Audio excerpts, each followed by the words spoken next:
देखिए, अभी हमारे भाई ने कहा कि धर्म के नाम पर विभाजन हो रहा है। धर्म के नाम पर विभाजन तो उस क्लासरूम में भी हो गया था जहां पर कहा था कि हमारी लड़की तो हिजाबी में अंदर आएगी, हिजाब के बिना क्लासरूम में घुसेगी। मजहब हो गया केएफसी के मुर्गे का मजहब हो गया। वाह वाह वाह, क्या बात, गलत। सुनिए, एक सेकंड सुनिए, कहते हो केएफसी और पेप्सी का बॉयकॉट करो। क्या पेप्सी और केएफसी का कोई मजहब होता है?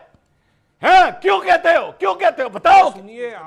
जैसे ही नाम डिस्क्लोज करने की बात आती है, एक तबका लगता है नाचने, लगता है बिलखने कि नहीं साहब हम नाम नहीं बताएंगे। लिख के हलाल कौन से संविधान के दायरे में, जरा मुझे बता दीजिए कि बाबा साहब ने कौन सा कहा था कि हाँ भाई हलाल आप सर्टिफाइड। हिंदू होटल कौन चला रहा है? कोई अब्बास चला रहे हैं, अब नाम है हिंदू होटल। जय श्री राम दोस्तों, कैसे आप? आई होप सारे स्वस्थ होंगे और मस्त होंगे। तो लेके आ गया हूँ एक रिएक्शन वीडियो।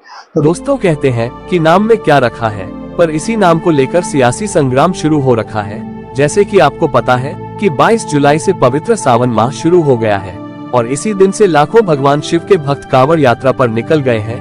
पर यात्रा से पहले मुजफ्फरनगर प्रशासन ने अपने एक आदेश में कह दिया कि कांवड़ यात्रा के रास्ते पर मौजूद सभी ढाबे और ठेले वालों को उनके मालिक और वहां काम कर रहे सभी कर्मचारियों के नाम एक बोर्ड पर लिखने होंगे।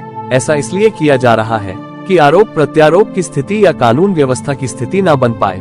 लेकिन यह आदेश आते ही ममता से लेकर असदुद्दीन ओवैसी, मायावती और कांग्रेस से लेकर समाजवादी पार्टी के शीर्ष नेता इसके खिलाफ एकजुट होकर खड़े हो गए हैं। कई इसको मुसलमान का आर्थिक बॉयकॉट बता रहे हैं, तो कई कह रहे हैं कि यह अफ्रीका के एक दौर में रंगभेद नीति जैसा है। पर बड़ा सवाल ये है कि पहचान बताने में हर्ज क्या है, और अगर पहचान न बताई जाए तो इसमें परेशानी क्यों है।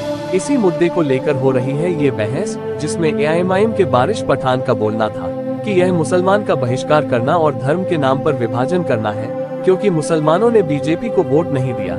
जिस पर मुस्लिम स्कॉलर रिजवान अहमद और बीजेपी के प्रवक्ता शलम मनी त्रिपाठी ने एआईएमआईएम के प्रवक्ता वारिस पठान को जमकर दो दिया।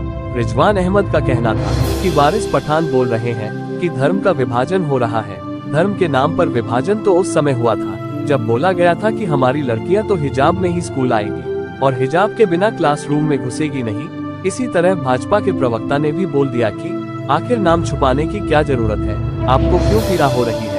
तो देखते हैं कि किस तरीके से रिजवान अहमद और बीजेपी की प्रवक्ता शलम मनी त्रिपाठी में वारिस पठान की बखिया फरमान से अमीज भाई होगा ये कि वहाँ पे कितने लोगों ने अपने अपने दुकान में, व्यवसाय में, रेस्टोरेंट में जो काम कर रहे थे मुसलमान लड़के, उनको लोगों ने निकाल दिया। मुसलमानों के प्रति जो नफरत फैलाने का जो कार्यक्रम शुरू हुआ है ना बीजेपी का, ये रुकता नहीं। अभी हमने देखा कि ये तो सिर्फ एक चीज है, चलो कावड़िया वहां से जा रहे थे, वहां पे नाम से क्या होगा, कोई मुन्ना चाय वाला लिख दिया, किसने पप्पू दूध वाला लिख दिया, तो कैसे पहचान होगा कि मुसलमान है या नॉन मुस्लिम है? क्या वहां पे अब आधार कार्ड, वोटिंग कार्ड भी चिटकाना पड़ेगा क्या दुकान के बाद? ये बिल्कुल मुसलमानों का आर्थिक बहिष्कार करने वाली बात है, तो हिटलर चाहिए। लेकिन आदेश में कहा गया स्वेच्छा से करिए, आपकी चॉइस है। नहीं, स्वेच्छा से तो फ्रीडम ऑफ चॉइस है, जिसको वहां पे खाना है खाए, नहीं खाना नहीं खाना। मगर इस कावड़ खाली क्या मुजफ्फरनगर में नहीं कर, दूसरी जगह पे भी तो आ रहे, मगर वहां स्पेसिफिकली क्यों करना और इसी साल क्यों करना है? 10 साल से तो आपकी सरकार सत्ता में थी।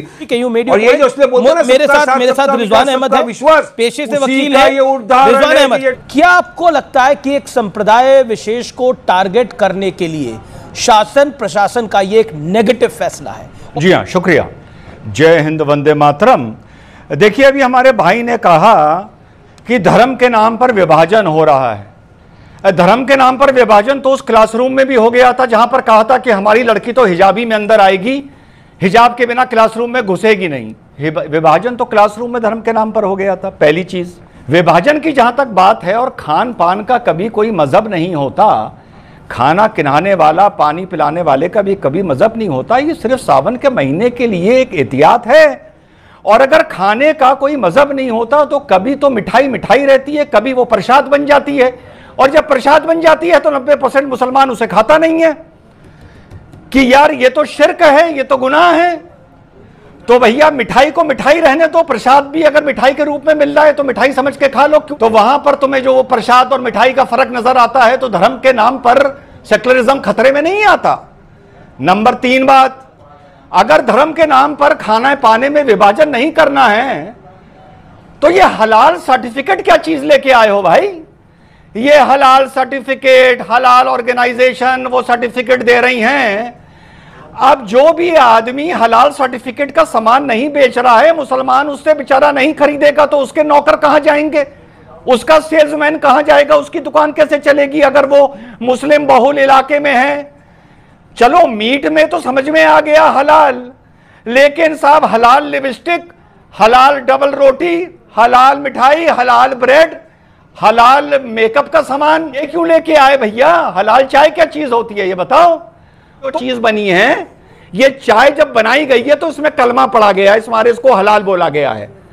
तो ये हिंदू को बताने के लिए है सावन में कि भैया तुम मुसलमान की दुकान से सामान खाओ, मुसलमान शबील भी लगाएं, कावड़िए मुसलमान की शबील से शरबत भी पिएंगे, कोई मनाही नहीं है, लेकिन उसको बताने के लिए ये बात है कि भाई ये दुकान मुसलमान की है, प्रतिबंध कोई नहीं है। लेकिन ये तो फ्रीडम, ये कहीं ना कहीं आपको नहीं लगता कि मैंने जो प्रश्न पूछा आपसे रिजवान, और मैं 30 सेकंड का वक्त आपको और देता हूं, इससे आपसी सौहार्द बिगड़ने का खतरा है? This is targeting of Muslims. आपसी अभी आ रहा हूं। अरे आपसी सौहार्द तो वहां भी बिगड़ता है जो कहते हो कि हमारी शरीयत चलेगी, जो कहते हो हम प्रसाद नहीं खाएंगे, जो कहते हो हम क्लास में हिजाब पहनकर जाएंगे, जो कहते हो मां भारत माता की जय बोलने से जुबान पर अंगारे पड़ जाएंगे, जो कहते हो हलाल सर्टिफिकेट लेके आओ, तो सौहार्द तो वहां भी बिगड़ रहा है यार। सौहार्द ठीक करने की जिम्मेदारी सिर्फ हिंदुओं की थोड़ी है, मुसलमान भी ठीक करे सौहार्द। इतनी जगह रेस्टोरेंट के ऊपर लिखा हुआ होता है शुद्ध शाकाहारी रेस्टोरेंट, क्या आप जाके अंदर शेफ का नाम पूछते हो, किसने पकाया उसका नाम पूछते हो, मालिक का नाम पूछते हो? नहीं पूछते हो। इसीलिए तो लोग संविधान पढ़ते नहीं है। चाहूंगा कि संविधान में तो ये है ना कि फ्रीडम ऑफ चॉइस, मेरा चॉइस है, मुझे कहाँ खाना, मुझे नहीं खाना। अब इतने सारे नॉन मुस्लिम लोग हाईएस्ट एक्सपोर्टर है मीट के, आपको पता है नहीं अमीश भाई? हाईएस्ट एक्सपोर्ट जो मीट का करता है वो नॉन मुस्लिम है भारत देश का, मगर फिर भी गोवा के अंदर तो गाय इज यम्मी और यूपी के अंदर गाय इज मम्मी।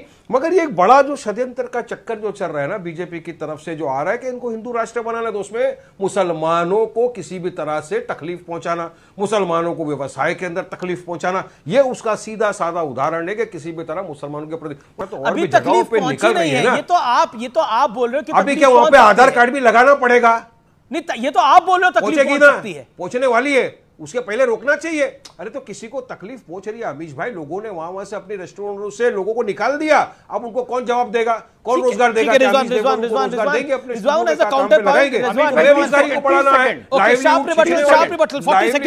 वाली बात है, छीनने वाली बात है। 40 सेकंड रिजवान अहमद, 40 सेकंड अमीश भाई, वहां पर 10 सेकंड, अरे वहां मैकडोनल्ड भी है, केएफसी भी है, स्टारबक्स भी है।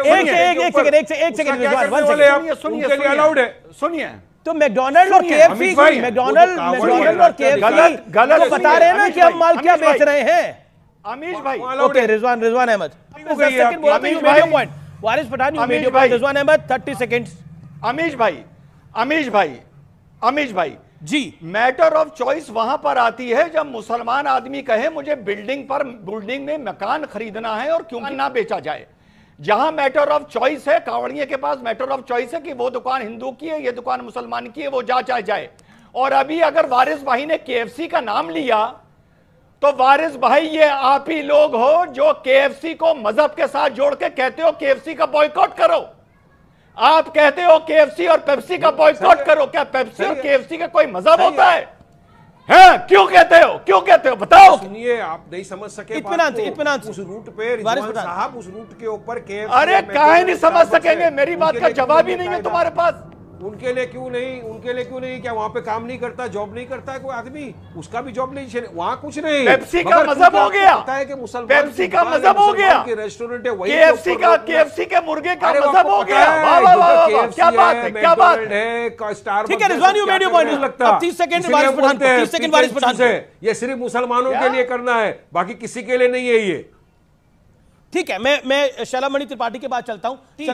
सीधा पॉइंट यह है कि जो फैसले के खिलाफ हैं उनका कहना है कि यह धार्मिक आधार पर एक बंटवारे की चाल है। भारतीय जनता पार्टी उत्तर प्रदेश में फंसी हुई थी, उस भंवर से निकलने के लिए पूरा खेल खेला गया है। अमीश भाई, मैं तो सीधी बात कहता हूं कि आखिर नाम छुपाने की कोशिश क्यों की जाती है? ज्यादा क्यों पीड़ा है अगर आपको नाम बताना पड़ रहा है तो?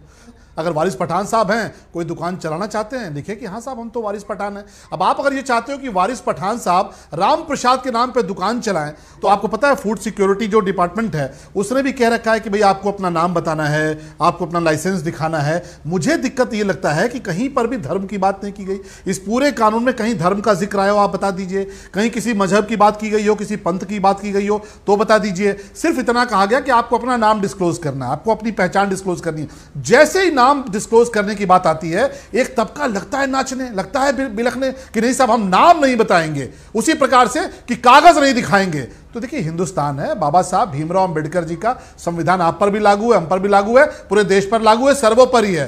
अब आप चुपचाप हलाल लिख के, हलाल कौन से संविधान के दायरे में जरा मुझे बता दीजिए कि बाबा साहब ने कौन सा कहा था कि हाँ भाई हलाल आप सर्टिफाइड सामान बेचेंगे।